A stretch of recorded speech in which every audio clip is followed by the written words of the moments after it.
A Operação Finados termina com mais de 550 flagrantes de ultrapassagens indevidas e 5 mortes nas estradas federais que cortam Goiás. A polícia de Caldas Novas trata como denúncia de injúria racial o caso do morador suspeito de agredir um funcionário de um condomínio. O trabalhador diz se sentir humilhado. Um depósito de gás que funcionava no quintal de uma casa é fechado em Rio Verde. O primeiro dia sem a obrigatoriedade do uso de máscaras no Distrito Federal. Como isso afeta a vida de moradores de Goiás que trabalham no DF. Nem o Pequi escapa da escalada dos preços dos alimentos. Hoje é quarta-feira, 3 de novembro, e o jornal Anhanguera está no ar.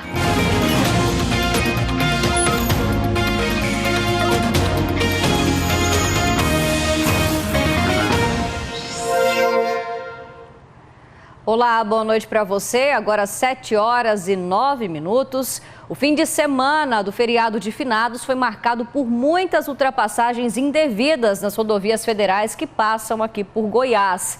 550 motoristas foram flagrados em ultrapassagens proibidas. O feriado prolongado foi marcado por chuva e imprudências nas rodovias. Foram 2.923 flagrantes de infrações de trânsito. Na BR-414, caminho de cidades turísticas como Pirinópolis e Corumbá de Goiás, vários motoristas se arriscaram em ultrapassagens. Esse acidente foi na BR-158 entre Caiapônia e Jataí. Mãe e filha não resistiram. Dos 5 acidentes com mortes registrados nas rodovias federais que cruzam o estado de Goiás, 4 foram batidas de frente. As imprudências que mais causam esse tipo de acidente são as ultrapassagens e as conversões em área proibida. Se a sinalização ela não permite essa manobra, né, principalmente umas questões de visibilidade, né? O condutor não tem visibilidade se vem um veículo no sentido contrário e muitas vezes ele arrisca essa manobra e é onde dá os acidentes. Só em Anápolis, a PRF multou 9 motoristas bêbados no feriado. Nesse flagrante, na BR-060, o teste do bafômetro deu 0,45 miligrama de álcool por litro de ar expelido.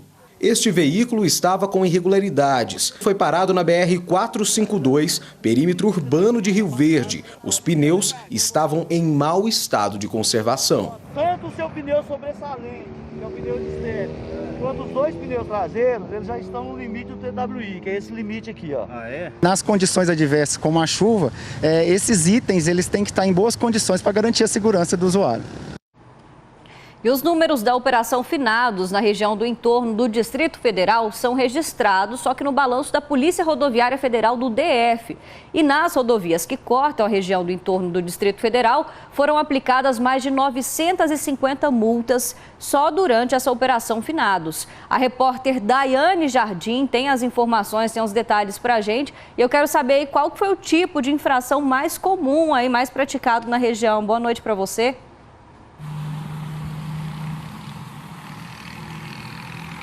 E Gabriela, boa noite para você, boa noite a todos. Foram várias infrações, viu? Nesses 4 dias de operação, a PRF fiscalizou 1.395 veículos aqui na região do entorno. Eu fiz um ranking das mais comuns. 154 motoristas foram multados por ultrapassagens indevidas, essa é a campeã. 53 motoristas foram multados por dirigirem sem cinto de segurança. 35 por transportarem crianças sem o uso de cadeirinha. E 15 por dirigirem sob efeito de álcool. Ao todo, 28 pessoas foram presas por crimes diversos, entre eles embriaguez ao volante e tráfico de drogas. Mas a PRF disse que houve redução no número de acidentes em 39%, viu? Ano passado foram 49 acidentes, segundo a PRF, aqui nas rodovias do entorno, e esse ano foram 25 acidentes. Porém, 2 pessoas morreram. Ano passado não teve nenhuma morte, segundo a PRF, e esse ano houve 2 mortes. Uma em um acidente aqui na BR-040, onde eu estou, na altura de Cristalina, e outra pessoa morreu na BR-020 em um acidente lá em Alvorada do Norte. Então, ultrapassagem indevida, Gabriela, como a gente viu na matéria do Idalau, foi a campeã de infrações aí. Com você. Todas as vezes o pessoal se colocando em risco, né, Daiane? Obrigada, viu, pelas informações. E ainda falando de rodovias, 2 caminhões tombaram na BR-153 hoje. Em um dos acidentes, o motorista morreu. A Luana Nunes, ao vivo de Itumbiara, vai explicar pra gente se isso afetou o trânsito ali na BR, né? Boa noite pra você, Luana.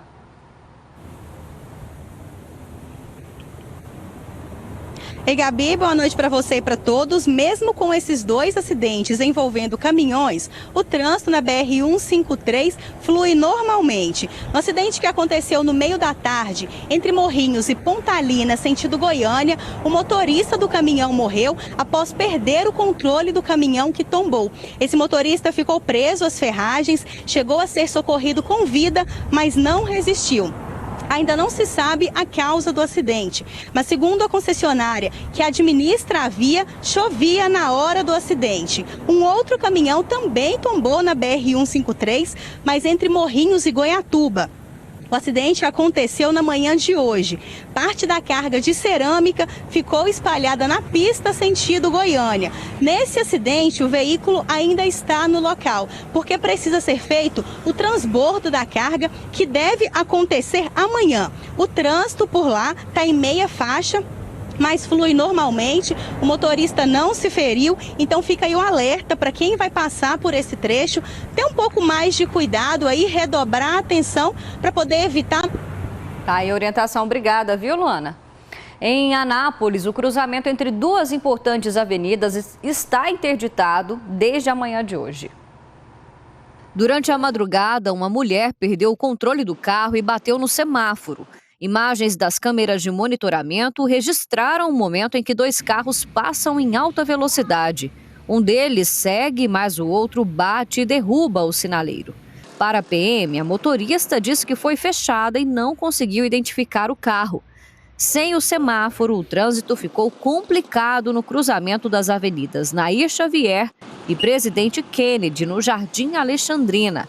O trânsito no cruzamento deve ficar interditado até amanhã. A Companhia de Trânsito de Anápolis diz que vai identificar a motorista para pedir o reembolso dos danos causados. A Delegacia de Trânsito vai investigar agora esse acidente e o nome da motorista não foi divulgado e por isso a gente não conseguiu contato com ela. Segue internado em estado grave o jovem que teve 70% do corpo queimados depois de uma explosão na padaria onde ele trabalhava em Aparecida de Goiânia. A gente te mostrou aqui ontem, né? Segundo os bombeiros, o estouro foi causado por um vazamento de gás. O imóvel foi condenado pela Defesa Civil e deve ser demolido. Wesley Ribeiro Neto, de 22 anos, se feriu quando chegava para trabalhar no residencial Brasicom. Câmeras de segurança mostram um clarão logo depois da explosão. Mesmo bastante ferido, ele conseguiu caminhar por cerca de 70 metros até a unidade de saúde do setor, onde recebeu o primeiro atendimento. Muito queimado. Muito. Ele veio andando, mas saiu daqui em estado grave. Logo depois, Wesley foi levado pelo helicóptero dos bombeiros para o UGOL. Ele segue internado na UTI e respira por aparelhos. A explosão foi na tarde de terça-feira e, segundo os bombeiros, aconteceu por causa de um vazamento de gás. Essas imagens feitas por drone mostram o tamanho do estrago. Grande parte do teto e algumas paredes. Isso, o imóvel foi condenado pela Defesa Civil. Essa estrutura não está mais em condições de ser recuperada ou reformada. Então, será feita a demolição, né, do imóvel, é indicativo da Defesa Civil e também do Corpo de Bombeiros Militar. A Guarda Civil Municipal de Rio Verde fechou hoje um depósito de gás clandestino. O comércio funcionava na Vila Carolina, que fica na região sul da cidade. Um homem foi preso. O depósito funcionava no quintal de uma casa. Os botijões estavam armazenados de forma irregular, segundo a Guarda Civil Municipal. 21 botijões foram apreendidos, 5 estavam cheios. De acordo com a GCM, foram os moradores da Vila Carolina que denunciaram o comércio depois de sentirem um forte cheiro de gás vindo da casa onde funcionava o depósito. Apesar de a casa ser murada, Porém, os botijões eram armazenados na lateral do muro, o que causava um forte odor. Uma possível bituca de cigarro jogada por cima do muro poderia causar uma tragédia de danos irreparáveis. O responsável pelo comércio, um homem de 37 anos, foi preso em flagrante. Além de responder pelo crime de atividade ilegal, ele também foi multado em R$ 300 pelo Departamento de Posturas, já que o alvará de funcionamento dele estava vencido desde 2017. Hoje, armazenar e estocar produto ou substância perigosa é crime de detenção de 1 a 4 anos. O homem foi levado para a casa de prisão provisória de Rio Verde e deve responder por crime contra a ordem econômica. Uma operação do Ministério do Trabalho, também da Polícia Civil e da PRF, resgatou 55 trabalhadores que estavam em condições análogas à escravidão. O Vinícius Colini está acompanhando essa história direto de Porangatu e está aqui ao vivo com a gente.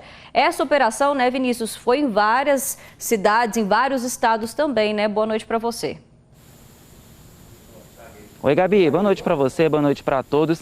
Exatamente, viu? Foram 12 denúncias de trabalho escravo realizadas, feitas em várias cidades aqui do estado. Só para a gente ter uma noção, aqui na região norte, na cidade de Nova Crixás, foram 2 fazendas fiscalizadas e um total aí de 11 trabalhadores que estavam vivendo em uma situação bem degradante. Em outra cidade, Arenópolis, foram resgatados 11 trabalhadores que atuavam em uma fazenda de criação de gado. Agora, no sul do estado, em Pontalina, foram 33 trabalhadores contratados de forma irregular e eles tinham vindo lá do interior de São Paulo. Vários desses trabalhadores aí não tinham registro profissional, viviam em barracos de lona e corriam risco também de acidentes de trabalho. Essas atividades nessas fazendas foram suspensas e, de acordo com o Ministério Público do Trabalho, os responsáveis aí podem responder pelo não cumprimento desses direitos trabalhistas, também por dano moral e coletivo, e vão responder aí, podem responder também por criminalmente, por essa questão aí do trabalho escravo, Gabi. Obrigada, Vinícius. Por isso que sempre é tão importante a denúncia, né? Boa noite para você. A Polícia Civil de Caldas Novas investiga como denúncia de injúria racial o caso de um auxiliar de serviços gerais que alega ter sido agredido por um morador de um condomínio onde ele trabalha. O funcionário conversou com a nossa equipe. Josimar tenta entender o que aconteceu. Ele diz estar traumatizado e que até pensou em deixar o emprego. Isso aí, para sair da cabeça, vai ser difícil.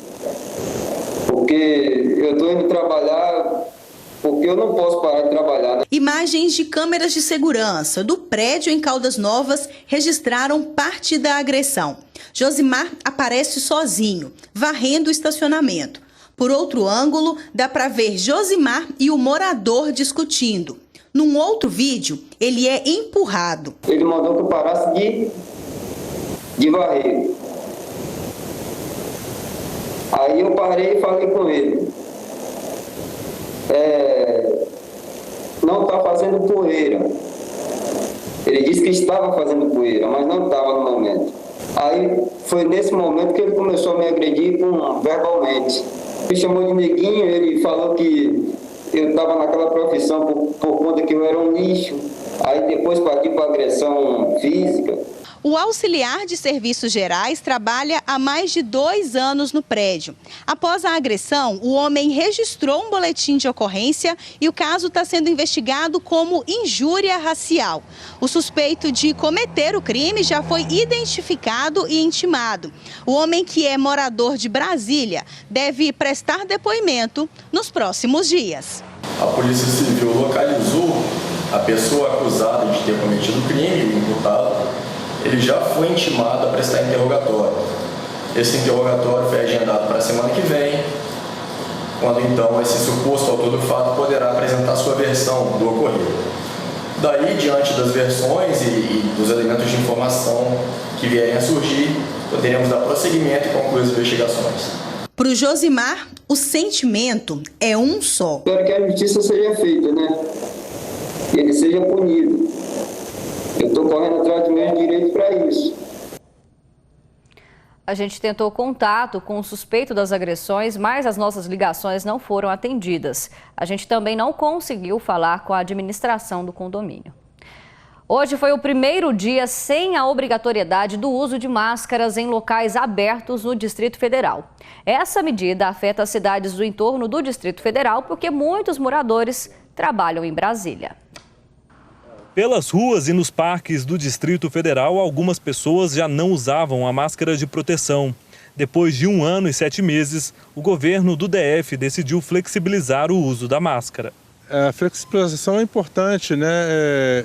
Mas principalmente para os lugares abertos, parques, mas é importante quando está em locais fechados, né, com muitas pessoas, usar a máscara sim. O novo decreto interfere diretamente nas cidades do entorno do Distrito Federal.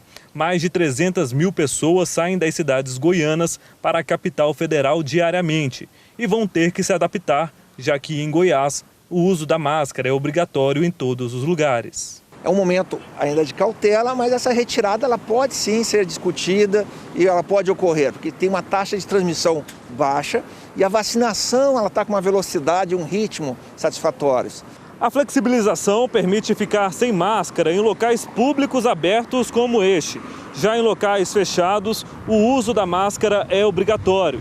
E em caso de descumprimento, a pessoa pode receber uma multa de R$2 a R$4.000. Nos ônibus, comércios, indústrias e áreas comuns, o uso da máscara é obrigatório. Isso é muito correto que locais fechados ainda se utilize, porque a variante Delta ela tem uma maior transmissibilidade. A dona Maria do Socorro vive essa realidade. Ela mora em Lusiânia, mas viaja todos os dias para trabalhar no Distrito Federal. Mesmo sabendo da flexibilização, ela prefere continuar usando a máscara em local aberto. Porque mesmo que você esteja no local aberto, você ainda corre o risco, né? De ser contaminado, né? E para flexibilizar o uso da máscara, o governo do Distrito Federal levou em consideração 2 fatores. A taxa de transmissão da Covid, que está em 0,72, o que, segundo o governo do DF, indica que a pandemia está controlada por lá. E também o outro fator é o percentual da população que está totalmente vacinada, que hoje é de 54%. Mudando de assunto, apesar das chuvas de outubro, o nível dos reservatórios aqui em Goiás continua muito baixo. A gente vai falar ao vivo com a Aline, que está em Catalão, Aline Braga. Aí, né, no sudeste do estado, a situação é muito delicada, é muito crítica, né? Como é que tá por aí? Boa noite para você. Acompanhando a gente, aqui o reservatório que mais chama a atenção é o de Emborcação. O lago fica em Três Ranchos, cidade aqui pertinho da gente, mas a usina é em Minas Gerais. A gente tem até uma arte para mostrar para o pessoal de casa. O reservatório que mais aflige todo mundo aqui em Goiás é esse de Emborcação, seguido da Serra do Facão. Depois tem Itumbiara, São Simão e, por fim, Serra da Mesa, com os níveis bem melhores. A gente está vendo o gráfico aí agora. Itumbiara tem 12%. Na região aqui de Catalão, choveu bastante no mês de outubro. Só para a gente ter uma ideia, historicamente, chovia 115 milímetros. Esse mês de outubro choveu 224 milímetros, praticamente o dobro, mas nem isso foi o suficiente para melhorar esses índices dos reservatórios. Agora há pouco eu conversei com a assessoria da Serra do Facão e eles me disseram que não há nenhuma medida em estudo, mas que a usina está sendo operada de forma previsível. E a assessoria chamou a atenção também para que todo mundo economize água, todo mundo pode ajudar um pouquinho, né, Gabi? Pode e deve, né, Aline? Obrigada, viu, pelas informações. Veja agora a previsão do tempo para amanhã.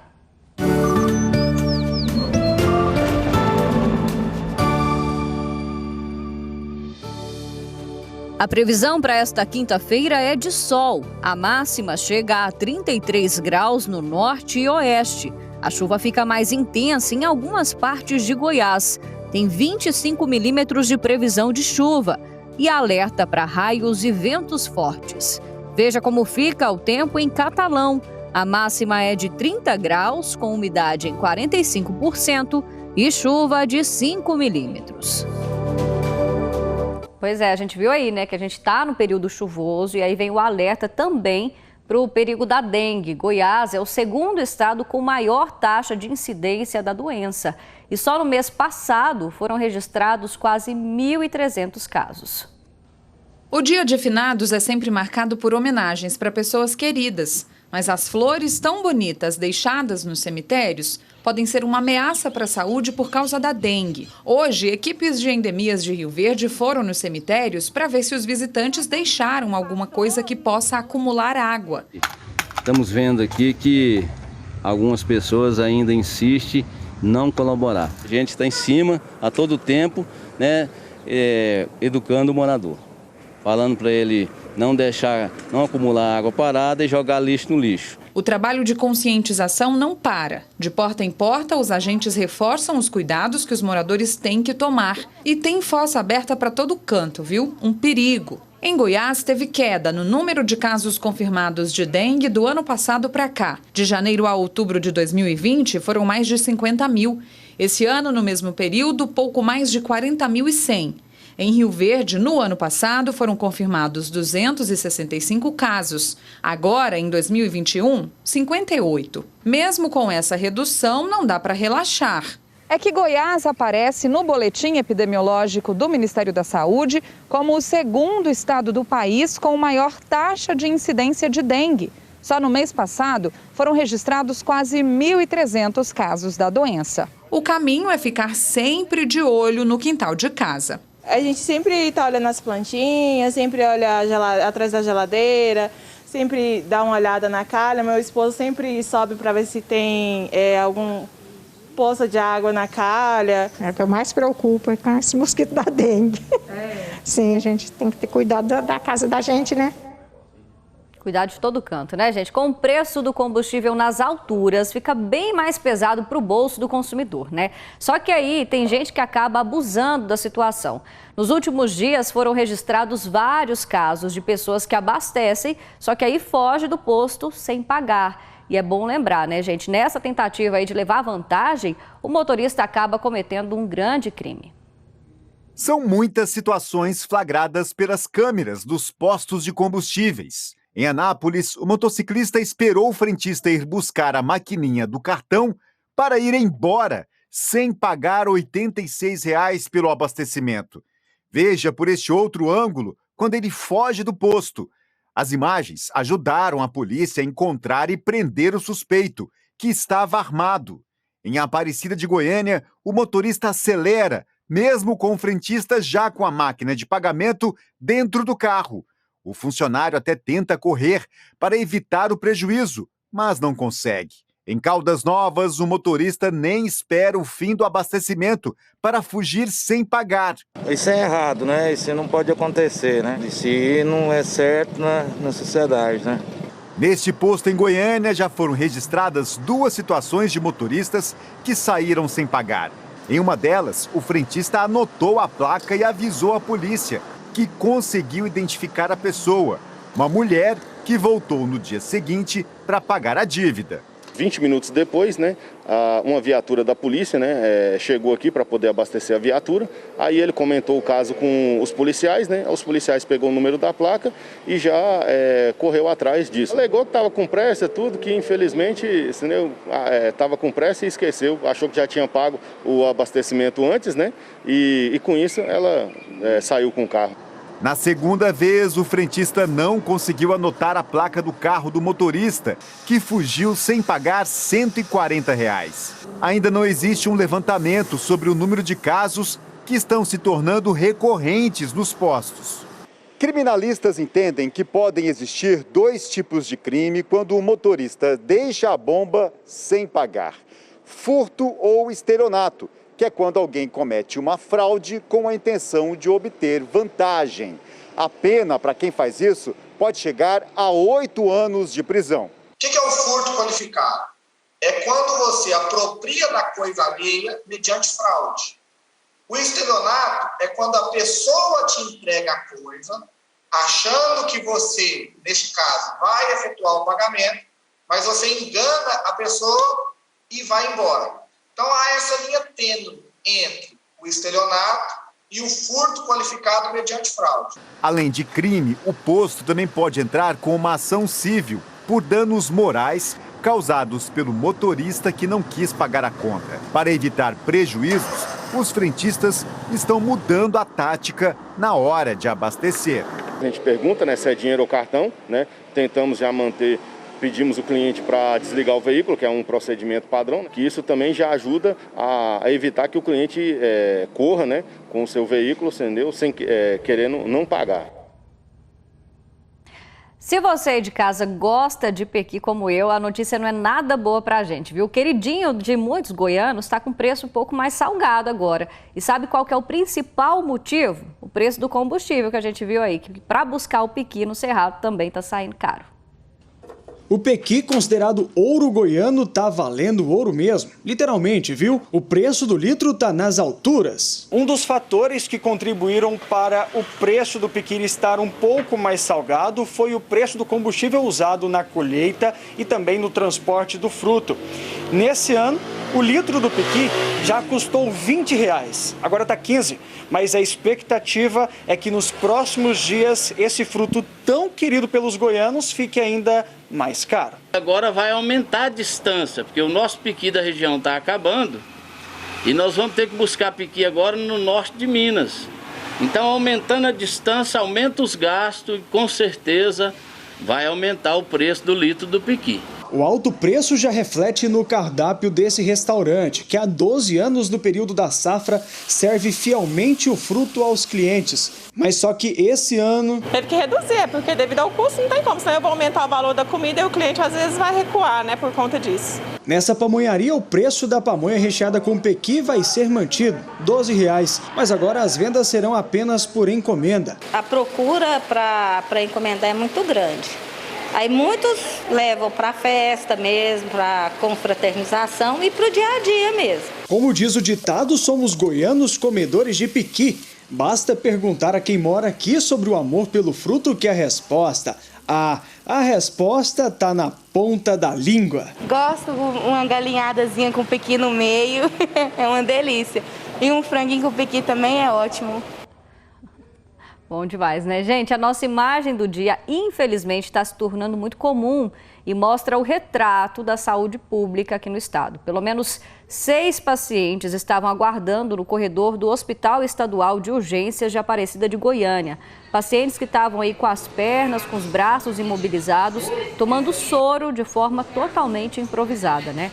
A direção desse hospital disse que o EAPA deveria atender casos de média a alta complexidade, mas como é um hospital de portas abertas, está recebendo todos os tipos de pacientes em várias situações. A procura de atendimentos de baixo risco aumentou 70% nas últimas semanas. E a direção diz que, apesar de estarem no corredor, nenhum paciente ficou desassistido. Olha, para você de casa, uma ótima noite hoje com imagens de Catalão. Até amanhã, descanse. Tchau, tchau.